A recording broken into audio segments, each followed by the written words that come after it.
So, my dear brothers and sisters, I'd like to welcome you again to this wonderful day.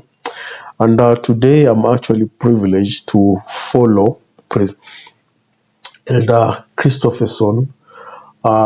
This is actually a speech he gave some years before, and this was actually his greatest speech at the Freedom Festival that is in Utah, Provo, Utah. Man, those areas, man, I pray the Lord will give me grace someday. I'll visit those places.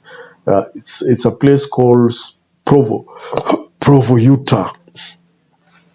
So Elder Christofferson gave his speech at the Freedom Festival that is in Provo, Utah. This speech was very captivating, and one thing that caught me was that how the church leaders have a great influence in a lot of American government. You know, they have a lot of influence in American government, and Elder Christofferson is just outstanding. He's very, very much outstanding, and this is a powerful speech that he gave, which actually brings to light what the church is all about and what the leaders of the church are all about. And without further ado, let me just invite you so that we can actually listen to him. Please welcome. Freedom Festival board and staff and volunteers, this has to be, if not the premier celebration of the 4th of July and American freedom, certainly one of the greatest. I can't think of anything that equals it. And we're grateful to you and salute you. And it's been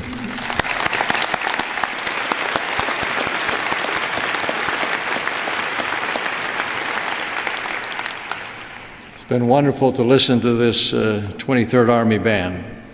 I'm grateful to them and thank them for the inspiration they bring to this moment. And with you, I'm very grateful to honor those who receive this Freedom Festival Award, Freedom Award winners for this year. Those who are with us, Tyler Beddoes and Anna Tang and members of her family, and certainly add my gratitude and honor to them and to Justice Scalia and Amir Hekmati, who also received that award. I'm grateful to Reverend Schmick for that heartfelt invocation and to Quade Green for his impressive talk. I'm going to have to see what he charges for speech lessons. It's a privilege to be with Governor Gary Herbert and Jeanette tonight, and President Worthen and Peggy, our gracious hosts here at BYU, and also an honor for me to be with my colleagues, Elder Craig Christensen and Sister Christensen, and Elder and Sister Roney. I deeply appreciate the invitation to be here.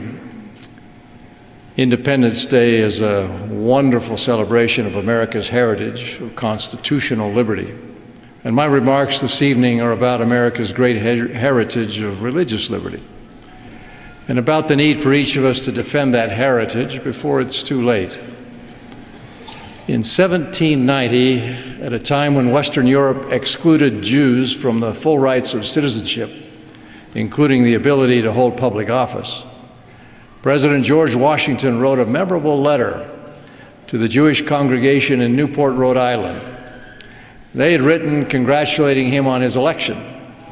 In reply, Washington assured them that, quote, "the government of the United States, which gives to bigotry no sanction, to persecution no assistance, requires only that they who live under its protection should conduct themselves as good citizens," end quote. And he included a prayer for their welfare.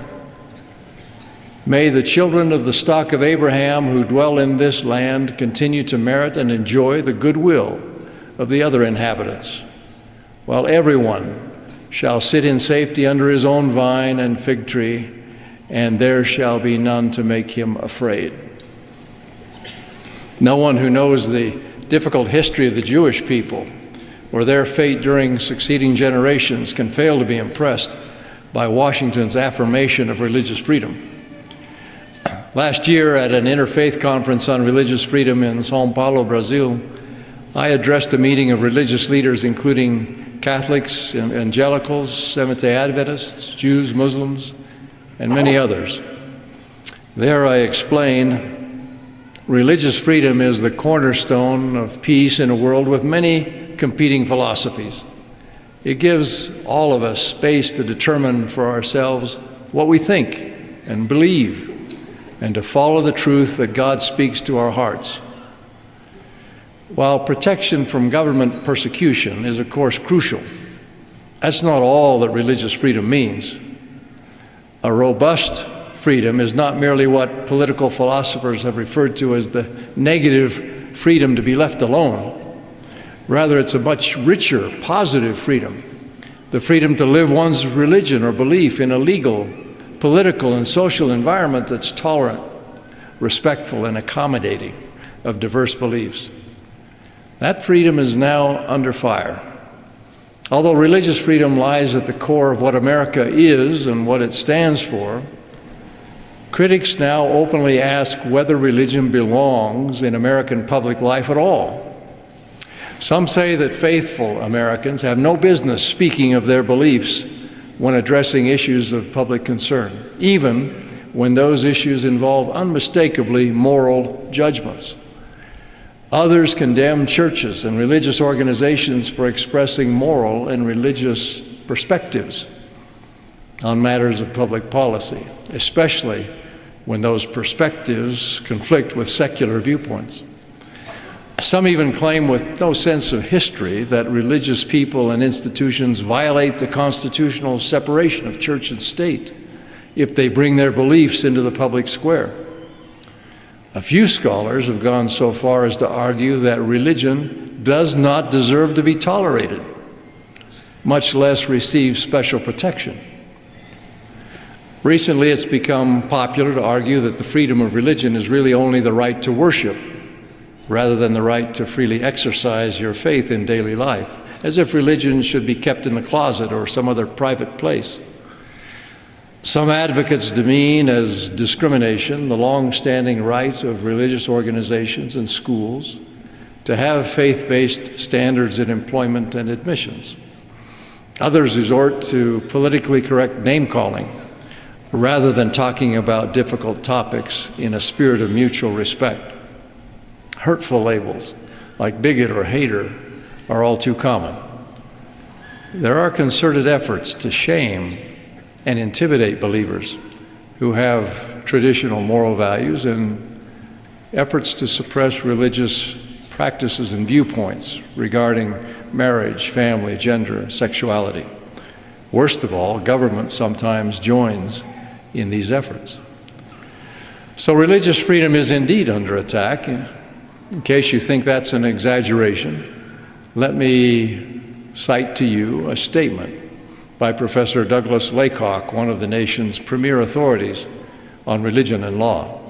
Quote, "For the first time in nearly 300 years, important forces in American society are questioning the free exercise of religion in principle, suggesting that free exercise of religion may be a bad idea, or at least a right to be minimized," unquote. I'm convinced that those who question the value or even the legitimacy of religious freedom do not understand that it is woven into the very soul of America. Supreme Court Justice Oliver Wendell Holmes wrote, "A page of history is worth a volume of logic." So let's review a little history to see what role religious faith and churches have played in the miraculous unfolding of America. Religious conviction was a leading reason why colonists left England for the New World. One historian wrote that, quote, "When the English undertook to plant colonies in America, they commenced not with propositions about the rights of man or with the gospel of wealth, but with absolute certainties concerning the providence of God," unquote.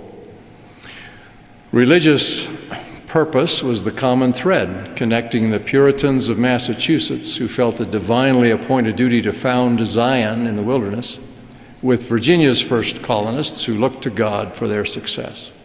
William Penn, who founded Pennsylvania, Roger Williams, who founded Rhode Island, established colonies dedicated to the principle of religious liberty. And Maryland was established as a place of religious toleration for England's persecuted Catholic minority. Religion remained a vital source of shared meaning in the years leading up to the American Revolution. The principal influence in public debates during that period was the King James Bible. Indeed, the American Revolution cannot be understood without taking into account the religious teachings that motivated patriots to action. Following the battles of Lexington and Concord, sermons rang out across New England. Clergymen, as one scholar noted, connected religion and patriotism, and in their sermons and prayers represented the cause of America as the cause of heaven. Thousands of sermons justified resistance to British tyranny by, as another scholar put it, reaffirming New England's identity, enduring identity as an embattled people of the Word who were commissioned to uphold a sacred and exclusive covenant between themselves and God. The clergymen of New England were not alone in drawing the connection between religion and patriotism. In New Jersey, John Witherspoon, James Madison's tutor at what is now Princeton University, delivered a sermon in 1776 announcing his support for the Revolution. He explained that the union of the colonies against Great Britain resulted from, quote, a deep and general conviction that our civil and religious liberties depended on it, unquote. Capturing the sentiments of that patriotic generation, one historian wrote that, quote, the men of 1776 believed that the good state would rise on the rock of private and public morality. That morality was, in the case of most men and all states, the product of religion, and that the earthly mission of religion was to set men free. It was no mere pose when they justified resistance to oppression as obedience to God and an appeal to heaven. Hence, it's no surprise that just weeks before the Declaration of Independence, Virginia adopted a Bill of Rights largely penned by George Mason. It's a ringing affirmation of religious liberty and remains an inspiration. Quote, religion, or the duty we owe to our Creator and the manner of discharging it, can be directed only by reason and conviction, not by force or violence, and therefore all men are equally entitled to the free exercise of religion according to the dictates of conscience, unquote. Of course, the Declaration itself reminds us that Americans believed they were endowed by their Creator with certain unalienable rights. Later, the Constitution would enshrine the first of those unalienable rights, the right to religious freedom. These formative experiences of colonization and revolution solidified the importance of religion in our national understanding. The French political thinker Alexis de Tocqueville, visiting America during the 1830s, reported that Americans considered religion indispensable to freedom. I stopped the first American whom I meet, Tocqueville wrote, and ask him if he thinks religion is useful for the stability and good order of society. He immediately responds that a civilized society, but above all a free society, cannot subsist without religion. But it wasn't just America's colonists and founders who valued faith and religious freedom. Repeating the pattern set by their Puritan forebears, early Latter-day Saints fled from state to state, eventually settling in the Great Basin in the hope of building Zion in the wilderness. Religious convictions and language set the terms of the national debates over slavery, emancipation, and the Civil War. Within my lifetime, the Civil Rights Movement depended on the persuasive power of ministers and the language of religious belief. Martin Luther King Jr. wrote from the Birmingham jail, for instance, quote, Human progress comes through the tireless efforts and persistent work of men willing to be co-workers with God, unquote. So, religion and religious freedom are deeply connected to both the formation of America and our ongoing effort, in the words of the Constitution, to form a more perfect union and establish justice. As one historian summarized, quoting, "American churchmen and American churches have, throughout our history, played an important role in public affairs. The churches have usually assumed that their mission includes active participation in the formulation and fulfillment of moral principle, whether the cause has been abolition, prohibition, or integration. The churches and their leaders have played a central, sometimes crucial, role in translating what the churches conceived to be moral principle into rules of law." Religious participation in public life is one of the golden threads in our national tapestry. It is also, of course, a cherished constitutional right. The First Amendment to the Constitution declares that Congress shall make no law respecting an establishment of religion or prohibiting the free exercise thereof, or abridging the freedom of speech or of the press, or the right of the people to peaceably assemble, to petition the government for redress of grievances. Notice that religious liberty is the first freedom mentioned in the First Amendment. It consists first of protecting from laws, quote, respecting an establishment of religion. This is what we lawyers call the Establishment Clause. Some of you didn't know I used to be a lawyer. I hope that doesn't lower your opinion on it. Unlike England, for example, this country knows no national church, and government may not officially prefer one religion over another. But some have misunderstood the ban on establishing an official religion to mean that government should teach or treat religion with skepticism or hostility even. Not so. The Supreme Court has said that the Establishment Clause does not license government to treat religion and those who teach or practice it as subversive of American ideals and therefore subject to unique disabilities. And contrary to what some say, a law does not become unconstitutional when it coincides with religious principles. Otherwise, we couldn't have laws punishing murder and theft. The other First Amendment right, protecting religion, forbids the government from enacting laws, quote, prohibiting the free exercise, unquote, of religion. Notice the word exercise. It protects the right to exercise religion in our daily lives, not just to believe whatever we like or worship privately in our homes and chapels, but to live openly and freely according to our faith as long as we respect the fundamental rights of others. The First Amendment's protection against an established religion is a guarantee, or its guarantee, of the free exercise. It goes with its guarantee of the free exercise, and are not only freedoms that make religion possible or religious liberty possible, but the First Amendment's freedom of speech and press and assembly, plus the freedom to petition the government for redress of grievances. All of these ensure that religious people and institutions can function freely and openly in our society as equal citizens. And the right to exercise religion would be seriously diminished if we couldn't say what we believe. Fortunately, in common with all Americans, religious believers and organizations are entitled to freedom of speech. The right to speak on matters of public concern is beyond dispute.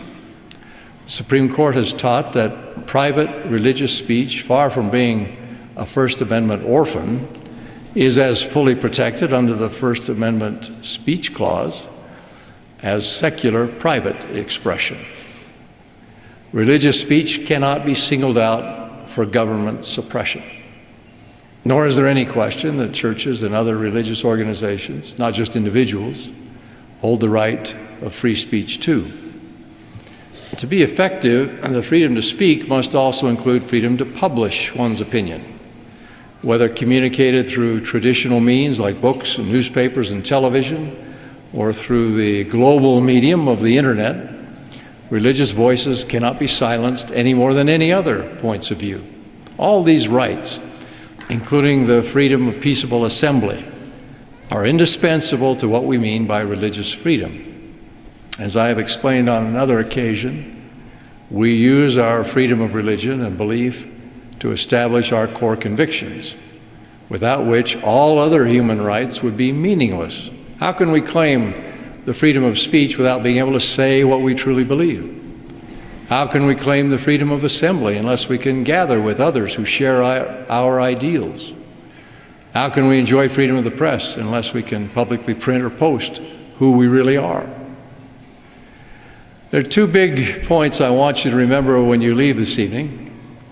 The first is that religious participation in public life is not only part of American history and a constitutionally protected freedom, it's also good for our nation. All laws and government policies are based on values, religious or otherwise. Everyone has a right to be heard, to compete in the marketplace of ideas and in influencing governmental decisions. To silence one voice potentially leads to silencing all others. Religious voices are at least as deserving of being heard as any others.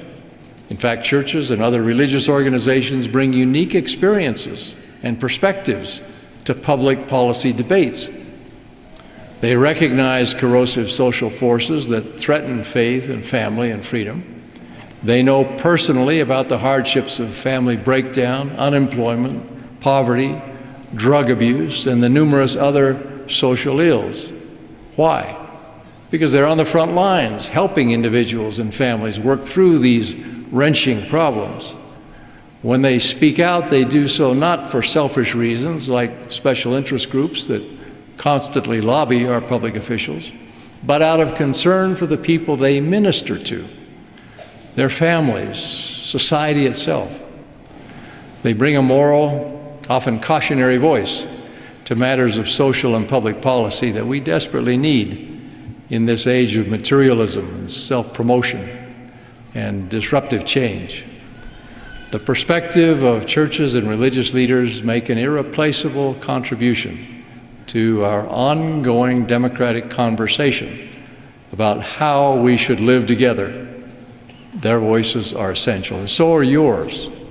If you're a person of faith, you have a critical contribution to make to our country and society. Public discussions about the common good are enriched by men and women like you who routinely put duty above convenience and conscience above personal advantage. And don't be intimidated by those who claim that you're imposing your religious beliefs on others. In a pluralistic society, to promote one's values for the good of society is not imposing them on others, it's putting them forward for consideration along with all others. Societies will choose and decide. Someone's values will prevail in the end, and all of us have the right and duty to argue for what we believe will best serve the need of the people and most benefit the common good. Without you, our political and social debates will lack the richness and the insights needed to make wise decisions, and our nation and communities will suffer. So again, the first thing I want you to remember is that the religious voice is vitally important to our country, both to society and to wise government. The second point I want you to remember is that it's time to get involved and to take a stand for religious freedom. There's much you can do to ensure a culture where religious freedom has an honored place in American life. Begin by becoming informed. Study the principles of the American founding and teach them in your families. Teach your families to cherish America's heritage of freedom. Teach them the importance of religion to our nation and society. Teach them to respect the faith of all people, even those with very different beliefs, and teach them that respecting religious freedom means tolerating religious belief and speech and practices we disagree with. That's the price of asking others to respect our freedoms. Next, speak up. Churches and people of faith must not allow themselves to be intimidated and silenced. Your opinions count. You have a right to speak and to be heard. Make the effort to stay informed about issues of public importance, and then speak out with courage and civility, and I do emphasize civility. Whatever your faith, our society needs your voice, your experience, your goodness. Next, get involved. You don't need to run for president or Congress to make a big difference. To borrow a phrase from another LDS leader, lift where you stand. The crisis of religious freedom is as much a cultural crisis as a political one or a legal one. So get involved in the cultural and civic organizations around you so that you can influence them to respect religious freedom. Be active in the PTA, express your views to the school board. The future of religious freedom will depend a great deal on what our children are taught. If you're a professional or run a business, be involved with your professional association or the Chamber of Commerce. The lack of business and professional support for religious freedom is a real concern, and you can make a difference. Participate in your political party, help guide it towards sound principles. Write to your representatives, make it a family tradition to vote regularly. There's one Tuesday, a primary. There are numerous opportunities to get involved right in your own community. Finally, and above all, as the Apostle Paul wrote, be an example of the believers in word, in conversation, in charity, in spirit, in faith, in purity. Whatever your religion, live your faith so that others will see your good works, experience your genuine love and friendship, and feel God working through you. Americans tend to respect and protect what they believe is good. So let us show them the highest and best in our faiths, our willingness to love and serve others, to build strong families, to live honorable lives, to be good citizens. As our fellow citizens see the goodness of your faith, they'll want to listen to you and understand when you say your religious freedom is being abridged. They may not agree with you or even understand entirely the issue that is so important to you, but if they know you and respect you because you are a true example of the believers, they'll be far more inclined to work toward a solution that respects essential religious freedoms. My friends and fellow citizens, we do live in challenging times. Religious freedom is indeed under fire, and things may get worse before they get better. But these are our times. This is our moment to defend our fundamental freedoms with courage, conviction, and civility, drawing upon our noble heritage as Americans. Each one of us can make a profound difference. And so, as the great Winston Churchill said, on the eve of the world's greatest conflict, let us arise again and take our stand for freedom as in the olden time. As fellow believers and citizens of this great nation, we can do no less. Thank you.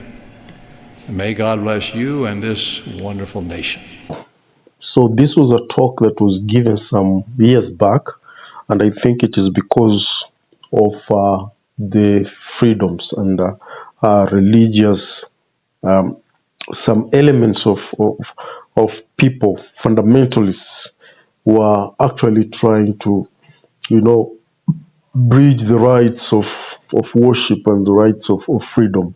And I think for those who understand this, maybe you can let us know more of what exactly was happening in the US at the time before the apostle, that led the apostle to give that talk. But I know this is something that is happening all over the world now. It's happening all over the world now. Religious fundamental rights are actually in problems, and especially some countries are even now trying to stop, churches from worshiping, in their own chapels and all that. I know of a country right now in Africa that is actually trying to stop people from worshiping in the name of, like they are saying, religion is a source of poverty and all that. That is what they are trying to say. So these are actually perilous times, and I like what Elder Christofferson has actually explained the importance of religion in our society. There can never be any rights that we can think of if there is no religion. We can never speak of freedom of speech if we do not have anything that we believe in and we are convicted about for us to speak. So in other words, doing away with religion is like you are also doing away with the Constitution. And some of these nations also need to understand what their forefathers really fought for. What actually triggered their independence. Now, when I think of my country, Kenya, here, what really triggered for our forefathers to fight for their independence and the formation of Mau Mau War against the Britons? There were these fundamentals because people needed land, they were losing their land. Others were actually losing their culture because you are taken away from your land and you are taken to a concentration area. We used to call them reserves, and then they will take the entire land for cultivation, but the owners of the land will be taken to a reserved area, like a concentration camp, where you are being monitored and you are given a big ID that you hang it on your chest called kipande. And if you don't walk with that, anywhere you are found, you'll be shot. So they fought for self-existence. They fought for a right to exist and a right to be recognized. And they also fought for resources, equal distribution of resources, because they needed their lands back and all that. And I think these are some of the things people need to understand their history, what their forefathers really stood for. And this is what Apostle Christoferson is reminding, not specifically Americans, and I think he's addressing all religious people and everyone that actually does believe in religion and does believe in God. And this is what the apostle is addressing to everyone, everybody, not specifically members of the church, but everyone, to come back to their senses and restart thinking about the values they uphold and what the values that their forefathers were upholding before they start actually doing other things that may lead them astray. And I know, my dear brothers and sisters, this talk was very educative and very rich. And I'm actually, I'm fully edified. Fully edified. Now, I'm actually seeing things in a different perspective. There was a time I had a debate with an atheist in a place of work. And we have a manager who calls himself an atheist. And he was talking a lot of things here and there. But listening to this talk, it has actually given me, a great perspective on what I need actually to do, especially because knowing very well that we should not actually keep quiet. We speak our mind. We should not keep quiet, but in a more civil way, and not actually engaging into contention, because contention is of the devil, but actually helping people understand your perspective. Helping people understand your perspective, and that you also have a right to speak and you have a right also to be heard. Otherwise, thank you very much, my dear brothers and sisters. I know this is true, and I pray that we keep on keeping on, and the faith of God will constantly continue to remain with us. Please hold on there, lift where you stand, and keep on keeping on. Looking forward to see you again next time. Thank you.